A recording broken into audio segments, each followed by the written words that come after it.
This is the introduction for the EnvoScholar version 3.0. My partner was George Uceda.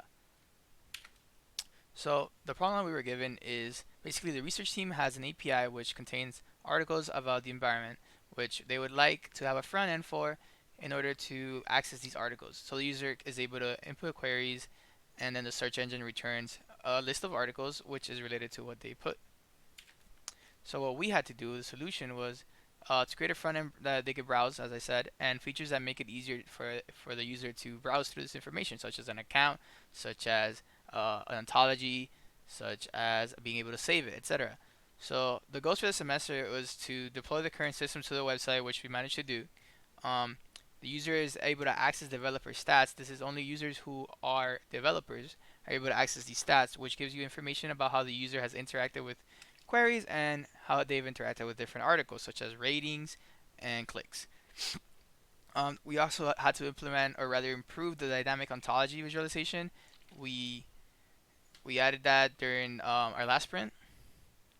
Serverside pagination we had to add because previously it was all done client side, and it was very inefficient since whenever you made an API call, it would have to resort all the information that it was getting. Whenever you add a filter such as date range, it would have to do client side the entire filtering. Rather now we do the pagination all in one call. We make the call to the API. We ask for 10 articles specifically rather than 100, and it's much faster. We improved general mobile experience. Well, really we added a mobile experience. Previously there was none, and we made it so that now the user can see all the information that they need to see in mobile, and they can basically do the same thing that you could do on a desktop, but you could do it in mobile now. And finally, we did an overhaul of user profile. We added edit profile. We added saved articles, improved saved articles. We added the ability to unsave. We made it a cleaner look, and we also added history, which shows the history of what the user has clicked. And we removed some features that the product owner asked us to. This is the system design. This is basically how it works.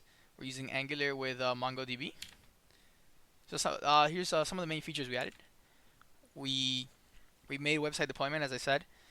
We deployed it to EnvoScholar CS. They gave us a server, and we had to deploy it onto there.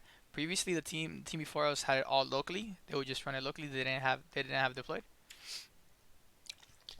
Developer statistics is another one, a big one we added. So we had to track everything that the user would do, such as a query. Whenever they search water, trees, then we would store the query that was searched, and we would also store any interactions that happened on that query. If a user clicks on an article, we store that. If a user rates an article, we store that. If we store what article was clicked with what query, for example. These are different things that we wanted to store because in the future, the research teams are going to be able to apply this information that they're gathering and improve the results that they give for a query. For example, if there's if there's an article that's very highly rated with a certain query, then you know that's a good article and you want to put that at the top, for example. Developer statistics part 2, we also added a bar chart just to make it more like appealing. So you can see on the right, you see the bar chart is the queries that are most searched, and you can compare them to the other one, see how much more popular one is to the other one. The one on the left is another one of the 3 developer stats that we aggregated. It's article information. Serverside filtering. Basically, I kind of talked about this already. Everything was done client side before. It was very inefficient. It's much faster now since all the filtering is being done on the server rather than on the client. So when the query API call is made, it's very fast.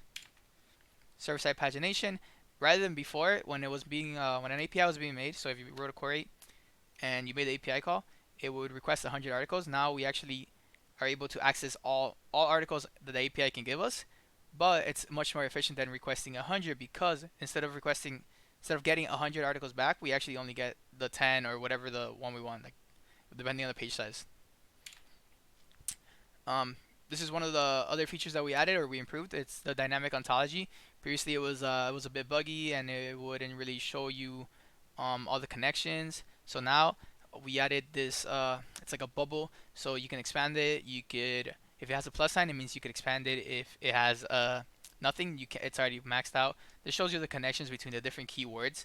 This is basically how the searches work. So if you search for a truck, under that truck, for example, it's a superclass for car, I'm sorry, vehicle, right? So under vehicle you have car, you have truck, you have different things, right? So this is how the connections kind of work. And then from here we also added the ability to make a search for like a specific word, a specific keyword. So you can, for example, here we're searching subclass of, right? And then that will show you all the subclasses, right? So if you want to add a specific word, like you want to add water or you want to add trees, you could type it in there and it'll pop it into the ontology page, and from there you can interact with it as well. And if the new one is connected to an existing one, it would actually connect it when you add it. Um, Another one is mobile experience. So mobile experience, as I said, it was not there. You can see here, this is some of the stuff we added. We added the home page, which was unusable before. We added, you could go to the ontology, the account, you can search, and then when you're actually like an account, you could, if you're a developer, you'll see the developer stats. If you're not a developer, you'll see the edit profile, saved articles, and history. And from here, you can access all these things that before you couldn't, or it was not very appealing, right? It was not mobile friendly. Um, Another thing is we overhauled the profile page, as I said. Uh, we added the edit profile. This is what it looks like, and we added the ability to unsave to the saved articles. Some additional features we added is we added a search bar to every page on the website. So now you can search when you're on your account, when you're on the ontology page, you can search from anywhere. We embedded the node graph. Before it was all on one page. Now we have a node graph button which takes you to the embedded ontology page, and it's a full screen ontology. We removed another thing that the product owner asked us to do is to basically overhaul the display, the way the rating system worked. Before it was up arrow, like upvote, downvote. We made it a relevant marker according to the request. And some of the shortcomings are listed right here, and there is another video explaining the shortcomings. Thank you, and